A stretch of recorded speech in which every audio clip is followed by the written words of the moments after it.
Hey, my name is Chad. This video, we're going to try and do something a little more fun. So my last couple videos, been about getting ready for PRS, doing PRS stuff, and then cleaning my barrel, which now I found I've got to order some more supplies. Thank you everybody that put your suggestions in the comments on that last video. I got some great tips and I think I found everything, and I will be ordering some more supplies and we will get right back into doing a thorough, good quality cleaning on my barrel here in the next couple weeks. Hopefully get that done and refilled, get it all dialed in for the last match of the year. So today we're going to do something on the fun side. It was in the hundreds for the last couple of days here in Southwest Oklahoma, and I thought I might have missed my chance to do this. Today it's like low to mid 90s, and we're at the evening time now. It's about 7:35, so it's cooled down enough. We're going to try this just to see what happens, and is it going to be kind of a mess and probably a disaster, but it might be fun. So here's the idea. I want to see what happens to bullets' energy after they go through a watermelon. So after they go through the watermelon, blow it apart and expend most of their energy, how much do they actually leave to go into the gel block after that? So I got this idea a couple months ago, and I did that last video where I, made my bullets go through the T-Rex gel, and then they turned into a 22. So there's a few marks in these. I figured before I clean them up and drop them in to remold them, let's do this project where it's going to get them dirty. So I'll show you what they look like now, and then we'll get back and give it a couple of tries. Okay, so this is the block that had 22. It made a pretty decent looking size wound channel right here. And then I cut in and pulled out the 322s. One of them was all the way here at the back. So there's not any more bullet fragments left in these, but there are the wound tracks. And then in this back block, see, pretty good on this side. On this side, we do have some gunk from where previous shots came in. I believe this was my 9mm. Came in, kind of blew apart, and one zipped out the edge here. And then 9mm came, actually I think that's the 6 Creed that jumped out the side because it made a huge blow up here and then zipped out the side. The 9mm entered right near it, came down here, and I cut it out. So we do have a few tracks in here and some fragments from the 9mm blown apart, but so they're all going one way. I'm going to flip the blocks so that the new shots will be going the opposite direction. And I don't know. I kind of wanted to show this just so you can see what the wound track looks like from standard shots with nothing else impeding. And I look down here. Okay, so I've got 3 total watermelons here. I do have a 4th if we have an emergency situation, but I grabbed like the ugliest, nastiest watermelons that were left in the bin at the grocery store, and one that's kind of decent. If I don't have to use that, I'm going to give it to my dad and stepmom. So let's see what happens. Okay, so I've done a little thinking, and I was going to try with 22, but honestly going through a watermelon and then into gel block, I don't really think 22 is going to have much luck, so we're not going to play with the Taurus today. I think we'll start out with the 9mm, and we're just going to be using some FMJ, nothing fancy. And we want more penetration is the idea here. We want it to go through object 1, which is the watermelon, blow it up, lose a bunch of its energy, and then see how much further it can go into the gel block. And then we might shoot one regular. We'll see what happens. So let's start with 9mm. Let's go give it a shot. We're also going to do 223 and then my 6 Creedmoor. Okay, so let's see what happens. 9mm into the platypus, and I really don't know what's going to happen. I'm hoping I'm not too close to get totally splattered, but we'll find out here in a moment. Okay, let's get kind of down even here.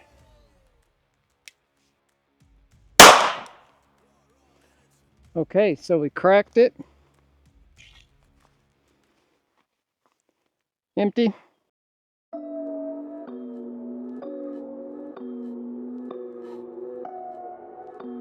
So I got the watermelon yanked off.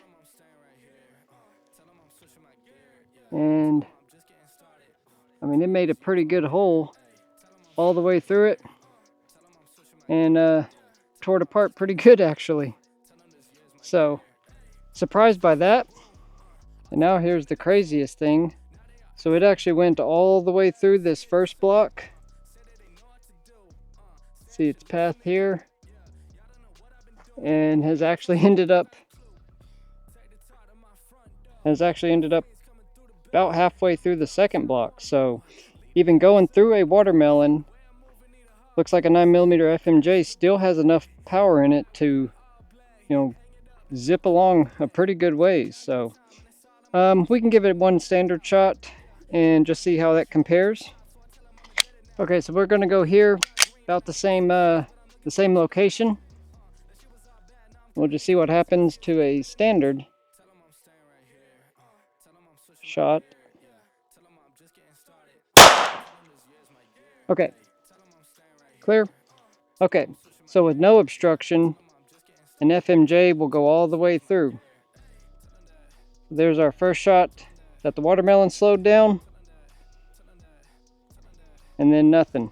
So I don't see that it went out the side anywhere. That's where I cut into before. Okay, so we'll leave that 9mm there, load up another watermelon, and try 223. Okay, next up we're going to try good old dependable 223. This is a 20-round magazine with only one loaded into it, keeping the YouTube safety people happy. And if you're over on the green place watching this, that rule doesn't have to apply, but it does for this. And if you're over on player, where you can subscribe to help support the channel, no rules over there either. So my videos are on two places where there's not rules, and we need to start taking more advantage of that sometime. Give me some ideas and I'll make some stuff just for those two places.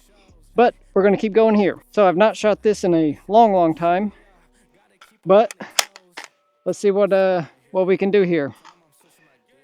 I'm going to hopefully just use this as my support, and we'll see what happens. So I do have this zeroed for like 200 yards, and I don't think that I'm going to have much luck here, so I'm going to try aiming at the very bottom of the watermelon, and we'll see what we can do.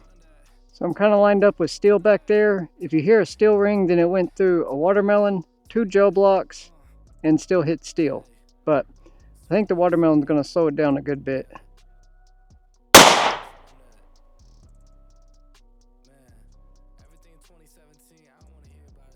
Okay.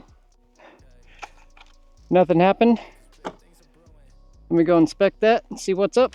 Okay, overcompensated for my 200 yard zero there. Yeah, that's all you need to know. Don't tell them that. Can tell I've been putting way too much time in on the PRS side, not enough time with the AR. So let's give this one more try. Aim just a little bit higher. There we go. That got a good bump out of it.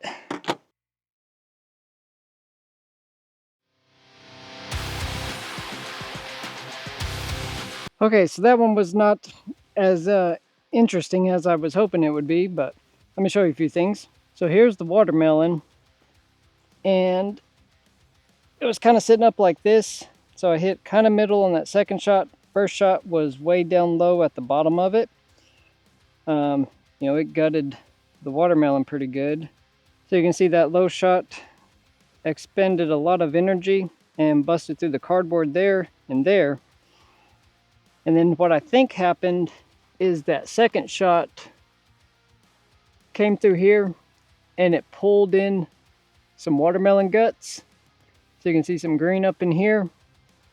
But then I don't see anything after that. So I don't know what happened to the actual bullet, unless it flew all the way out the back. But I could not see anything where I thought it was a side exit.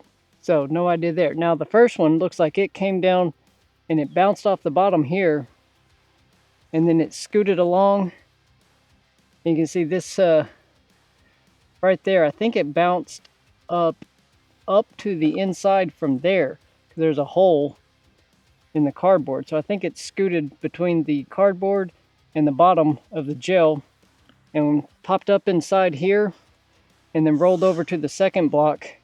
And it's actually sitting right there at the base of it.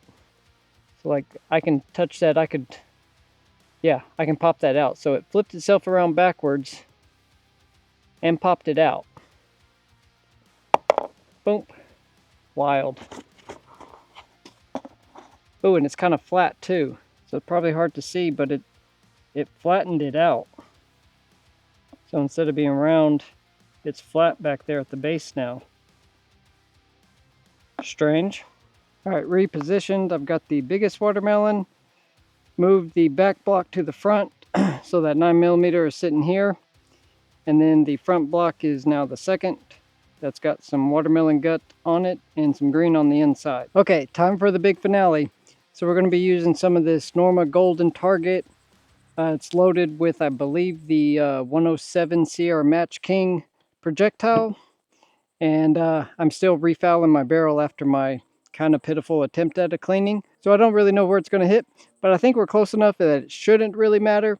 Either way, let's get loaded up and give this a try. I did lower my tripod a little bit. You know, I'm going to have to squat in a weird position, but this should get me more in line between the watermelon and the gel blocks instead of being at a bit of an angle like I was on the 223. Didn't think about that earlier. So, hey, we're learning all this as we go. Well, some stuff moved around down there. Okay, let's go see how that turned out.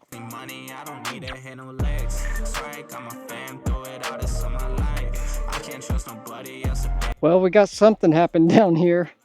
Let's take a look. So the watermelon is just a mushy mess now. See, we blew out the back of it pretty good. So it came in right here from the front. And then blew out the back. So yeah, so we were kind of low down there. So that kind of makes sense with what I'm seeing over here. Okay, so as you can see, we were kind of on the low side, which makes sense because we blew out another chunk of this pallet down here. So broke some boards down there. So a lot of the force was low, but you can see we've got some explosive path here. And then it looks like our round stopped right here. So it just blew in through the bottom and made it about 3/4, 2/3 of the way through one single block. So much less power than standard, I think. We'll find out here. So boom, pretty cool, but it expended a lot of energy right there. Okay, so I scooted us back a little bit and put the blocks together. Let's just hit it with one shot without the watermelon and see what happens. Okay, so I figure since I'm definitely going to have to clean up these gel blocks now, we'll just take one more shot with no watermelon, see how that compares. Let's give it a go. Okay, get back in this awkward position here. That jumped the gel. You can definitely tell a lot more energy just hit the gel. I'ma keep winning. You can try to save yourself, but you only gonna play yourself. You can try to save yourself. Alright, so this is what it looks like when I walked up to it. Dang, it jumped him to the side pretty majorly there. Okay. Wow. So look at that wound track. Like, it put out a lot more energy. Way wider. I don't see anything in the second block. Okay, so let's take a look at it here from the side. So obviously came in. So the first one stopped here on the bottom.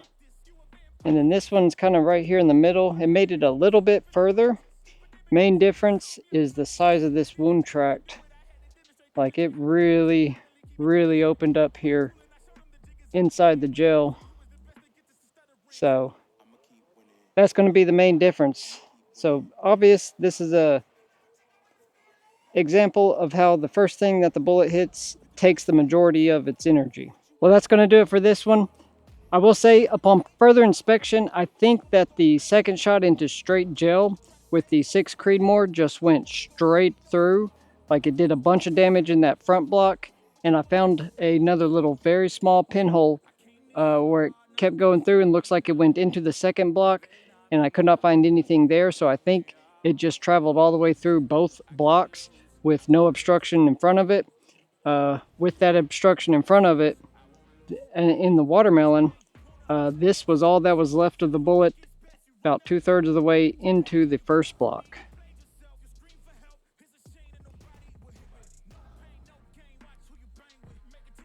So pretty cool. And I think this is the other 2-3. So this is the one that was flattened. Like, that's the one that bounced off the bottom. And this is the one I think went through the gel better. But it is just completely tore up. So the block itself definitely has taken some beating at this point. So next up, I'm going to have to melt this down and put it into a mold and get it resituated. I'm going to have to try and strain out all the little crumbs and bits and pieces and everything. So that's going to be a fun job. But I wanted to get this done just to see what happens. So the point of this was to try and give a better example of how much energy is expended when a bullet first hits something. So as you can see with the watermelon in front, it dumped a bunch of its energy as it blew through the watermelon, and then it did not make it nearly as far into the gel blocks. So definitely, if you got to get hit by something, put something else in front of it. A watermelon will slow it down a good bit, but not nearly enough to save you. Better to wear a plate if you're trying to get shot by anything, which do not do that. That is not a smart thing to do, obviously. So that's going to be it for this video. I do hope you had a good time hanging out with me down here on my range, just having a little bit of fun for once. If you did have a good time, do me a favor, give me a thumbs up, and make sure, look right down below, just right there. You see the video here? Right below it, there's a little spot that says subscribe. Make sure you're subscribed. I do try to do some fun videos like this ever so often, along with the stuff I'm learning for PRS, and I need to get back into doing some pistol stuff here pretty soon. Need to get those skills back up. I have definitely let them slack. But if you want to see anything in particular with gel blocks or a PRS rifle, pistols, whatever you think, if you think I can do it out here, drop me a comment, give me some ideas. I really like trying to make videos that you people would like to watch. So thank you once again for spending a little time with me. I really do hope you have a great rest of your day and a wonderful weekend, and we'll see you on the next one. Bye.